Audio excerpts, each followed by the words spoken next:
¿Qué lleva a un ser humano a dedicarse a salvar vidas cuando todo a su alrededor huele a muerte? En la Edad Media, ser médico no era un privilegio, era una condena. Las enfermedades no se entendían, la sangre se drenaba como castigo, y la Iglesia observaba desde las sombras, juzgando cada intento de conocimiento.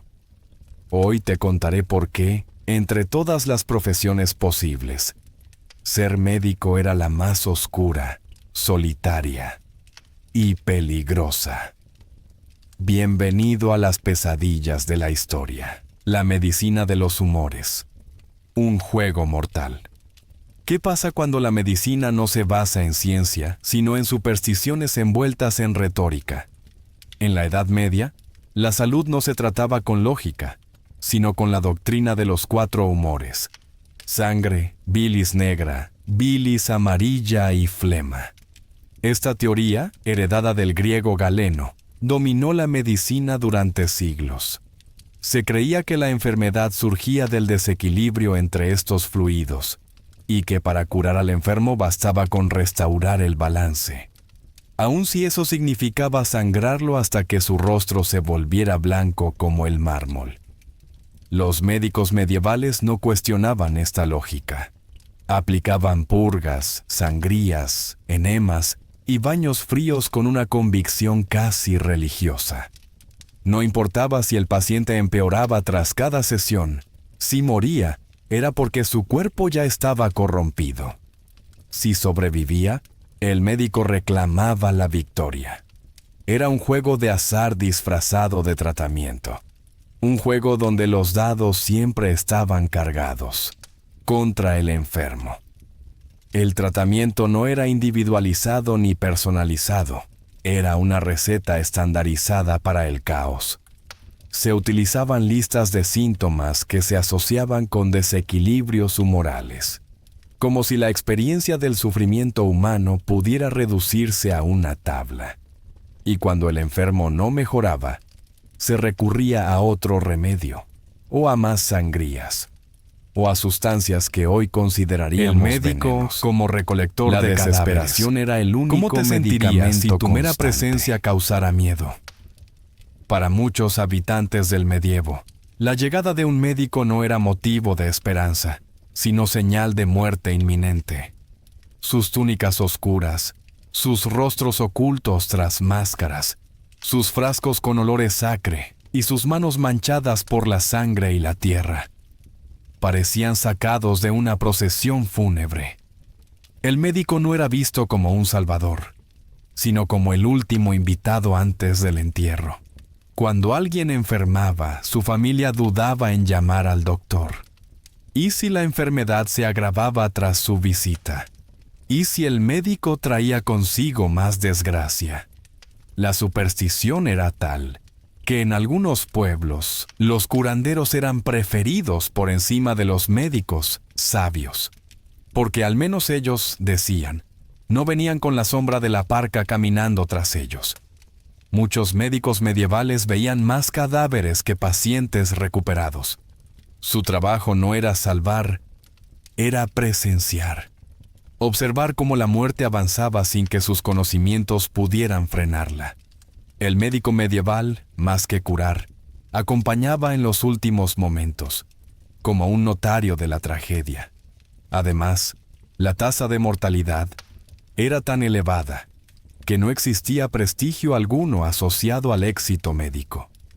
Era difícil que alguien sobreviviera tras una intervención, por lo que el médico se convertía en una figura simbólica, el que observaba, el que tomaba nota, el que cerraba los ojos del muerto. Su conocimiento, acumulado a través del horror, no siempre servía para evitar más muerte, sino para anticiparla. Cirugía sin conocimiento, sin anestesia, sin esperanza. Imagina que tienes una infección en la pierna. El dolor es insoportable. No puedes dormir ni caminar. Acudes al médico y él decide amputarte. Pero no hay anestesia, no hay higiene, no hay bisturís afilados ni técnicas refinadas. Solo una mesa de madera, sogas para atarte y una sierra que ha cortado otras piernas antes que la tuya. Los gritos retumbaban en las paredes de piedra de los hospitales medievales. No existía el concepto de esterilización. Las herramientas se pasaban de paciente en paciente. Y las infecciones, más que una posibilidad, eran una sentencia segura. Muchos no morían por la herida, sino por lo que venía después: la fiebre, la podredumbre, el delirio. Y lo más espeluznante, muchos médicos no sabían realmente lo que hacían. Habían aprendido por repetición, no por comprensión. No conocían la anatomía con detalle. Cortaban, quemaban, cosían, sin saber si estaban dañando más de lo que curaban. Cada cirugía era una ruleta sangrienta. Y en casi todas, el paciente perdía. Las amputaciones eran tan brutales que el cuerpo entraba en shock rápidamente. Algunos médicos pedían a los asistentes que se sentaran sobre el paciente para inmovilizarlo, mientras otros se encargaban de verter alcohol o aplicar hierro caliente para sellar las venas abiertas. La medicina quirúrgica era dolor, era improvisación, era brutalidad justificada por la costumbre. El médico, al terminar, no se lavaba las manos.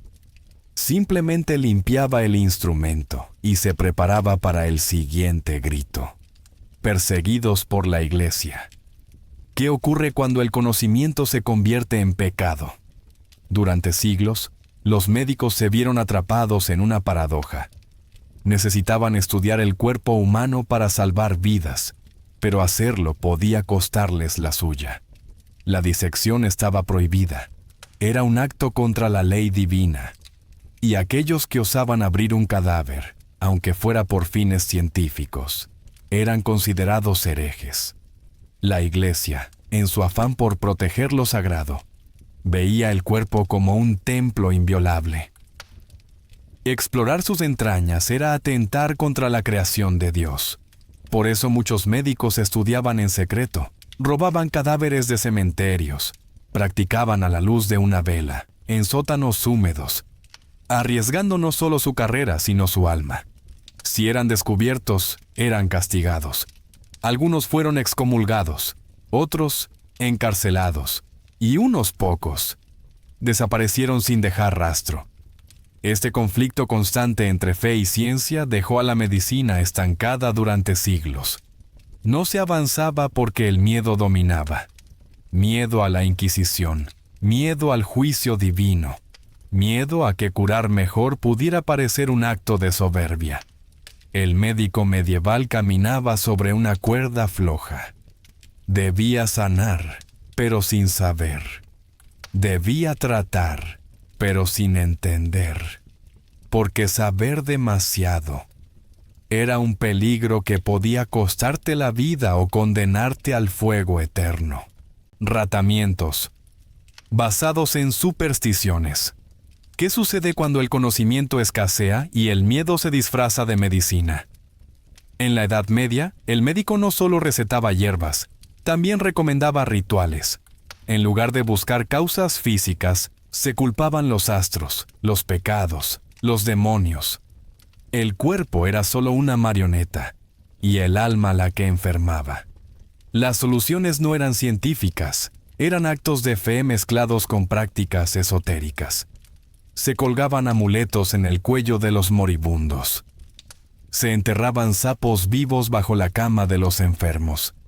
Se bebían brebajes con plomo, azufre o polvo de momia molida, traído desde Egipto como si fuera elixir divino. Los médicos se convertían en intermediarios entre lo racional y lo absurdo.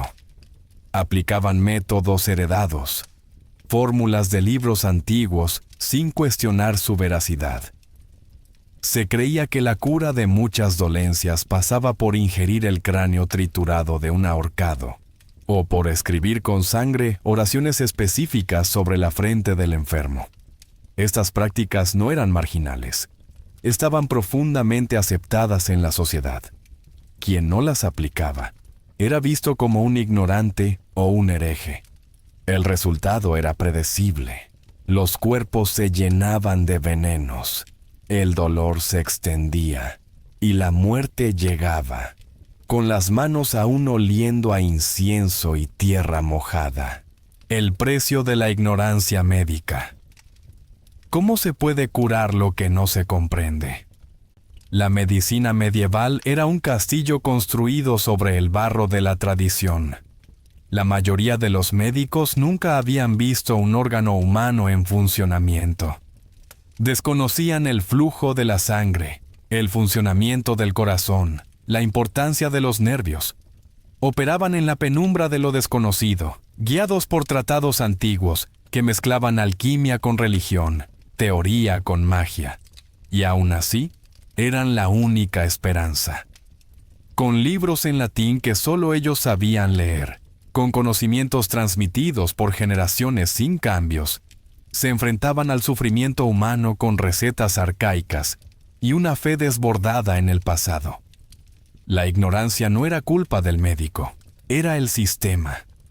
Las universidades enseñaban más teología que medicina. Las bibliotecas estaban llenas de errores. La anatomía humana era interpretada como una sombra de lo divino, no como un sistema lógico. Los errores se perpetuaban y se defendían, porque cuestionar también era peligroso. La peste negra y la derrota de la medicina. ¿Qué pasa cuando llega una enfermedad que no respeta ni al clero, ni al rey, ni al médico? En 1347, Europa conoció el verdadero rostro del terror, la peste bubónica. En menos de una década, la enfermedad acabó con más de un tercio de la población del continente. Ningún médico pudo detenerla. Ninguna sangría, ninguna oración, ninguna superstición bastó para frenarla. La medicina medieval se mostró inútil frente a un enemigo que nadie comprendía. Los médicos huían. Las ciudades se convertían en cementerios vivientes. Las calles se llenaban de cadáveres envueltos en harapos. Y quienes quedaban miraban al cielo en busca de respuestas. El pueblo perdió la fe en los médicos, en la iglesia, en todo.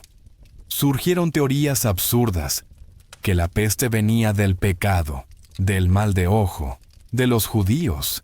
Se buscaban culpables porque no se encontraba cura. Y mientras tanto, el médico medieval seguía allí, impotente, aplicando remedios que solo alargaban la agonía. Enfermar era un riesgo. Curar era peor. ¿Cómo puedes ejercer tu profesión cuando cada tratamiento puede volverse en tu contra? En la Edad Media, si el enfermo moría, el médico era culpable. Si sobrevivía, se atribuía el mérito a Dios. La medicina no era solo una lucha contra la enfermedad, sino también contra el juicio social. Un error, una dosis mal calculada, un gesto sospechoso, y el médico podía ser acusado de brujería. Había lugares donde, si un noble moría tras un tratamiento, se abría una investigación. Algunos médicos fueron torturados para confesar que habían envenenado a sus pacientes. Otros fueron linchados por multitudes furiosas que no entendían por qué no podían salvar a sus hijos. El médico vivía con miedo constante, miedo a equivocarse, miedo a acertar demasiado rápido. El barbero, tanto el fracaso como el éxito, la medicina podían costarle la vida. ¿Qué sucede cuando quien te corta el cabello también te corta un tumor? En la Edad Media, la figura del médico cirujano aún no estaba consolidada. Los procedimientos quirúrgicos eran realizados, en muchos casos, por barberos. Sí, los mismos que afeitaban barbas y cortaban melenas. Eran los encargados de extraer dientes, drenar abscesos o amputar extremidades. Los barberos cirujanos no tenían formación académica. Su conocimiento era empírico, rudimentario. Utilizaban los mismos instrumentos para el cuero cabelludo que para abrir una herida infectada. La cirugía se realizaba en mercados, en tabernas, a veces incluso en plena calle. No había esterilización, no había protocolo, solo manos toscas, cuchillas y un balde para recoger la sangre. En este contexto, la línea entre medicina y carnicería era tan delgada como una hoja de afeitar. Medicina y castigo. El doctor como instrumento del dolor. ¿Y si la medicina no solo fuera incapaz de curar, sino parte del castigo? En muchas ciudades medievales, el médico no solo era sanador, también servía a los verdugos. Era él quien examinaba a los condenados antes de ser torturados, para asegurarse de que sobrevivieran lo suficiente como para sufrir. Era él quien asistía en las amputaciones como parte de las sentencias judiciales. Y era él quien, a veces, debía prolongar la vida de un prisionero, para que pudiera seguir pagando sus pecados con dolor. De esta forma, el médico se convertía en una figura ambigua. No era solo alguien que curaba, también era alguien que infligía. Se le pedía que actuara sin ética, sin compasión, que alargara el tormento en nombre de la justicia.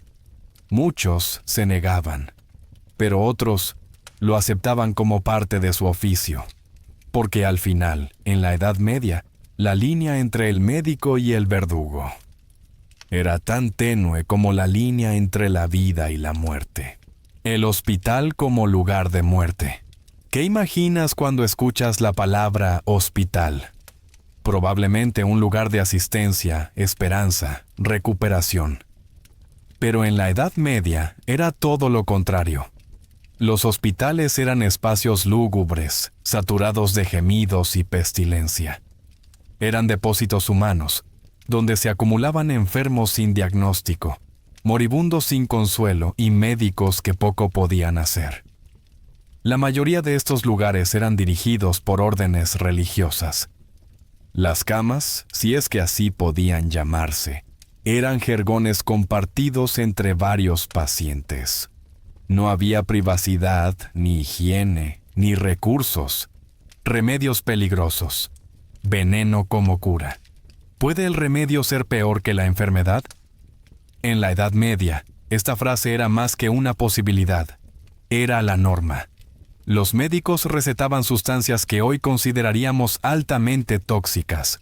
Mercurio para curar la sífilis. Arsénico para aliviar la fiebre. Plomo como tratamiento para afecciones del estómago. Se mezclaban hierbas con minerales sin ningún control de dosis. Se creía que cuanto más amarga la sustancia, más eficaz su poder. Muchos pacientes morían intoxicados, pero nadie relacionaba su muerte con el medicamento. La medicina medieval era un campo de pruebas sin reglas, donde cada cuerpo era una apuesta. El médico experimentaba, y el paciente pagaba el precio. Anatomía prohibida, sabiduría censurada. ¿Cómo se puede entender un cuerpo que no se puede estudiar? Durante siglos, la disección humana fue condenada. El estudio anatómico se basaba en dibujos idealizados, en interpretaciones erróneas de textos antiguos. Muchos médicos jamás habían visto el interior de un cadáver humano. Las autopsias eran escasas, ilegales o secretas. Se creía que abrir un cuerpo perturbaba el descanso del alma. Por tanto, la medicina avanzaba a tientas, guiada por el miedo y el dogma. Las descripciones anatómicas eran tan fantasiosas como los mapas medievales llenos de monstruos. La ignorancia era estructural, profunda, sistemática, y el que se atrevía a ir más allá arriesgaba mucho más que su reputación. La mujer y el médico. Peligro en dos direcciones. ¿Qué lugar tenía la mujer en la medicina medieval? Oficialmente, ninguno. Las universidades no aceptaban mujeres, no podían ejercer legalmente, pero muchas eran curanderas, parteras, herbolarias y pagaban un precio. Si sanaban, eran sospechosas. Si sus pacientes morían, eran acusadas de brujería. El conocimiento femenino era tolerado solo mientras fuera invisible. A su vez, el médico hombre tampoco tenía libertad en su relación con las pacientes. Examinar a una mujer podía generar escándalo. Tocarla era un riesgo. Se usaban intermediarios, se cubrían partes del cuerpo, se hacían diagnósticos sin ver. La medicina medieval estaba atrapada entre el pudor, la moral y el miedo. Y en ese triángulo morían muchas mujeres. Si esta historia te hizo pensar, si alguna parte de ti resonó con lo que acabas de escuchar, suscríbete. No por costumbre, sino porque aquí no contamos historias, las desenterramos. Activa la campana si estás preparado para seguir descendiendo. Esto fue Memorias Nocturnas.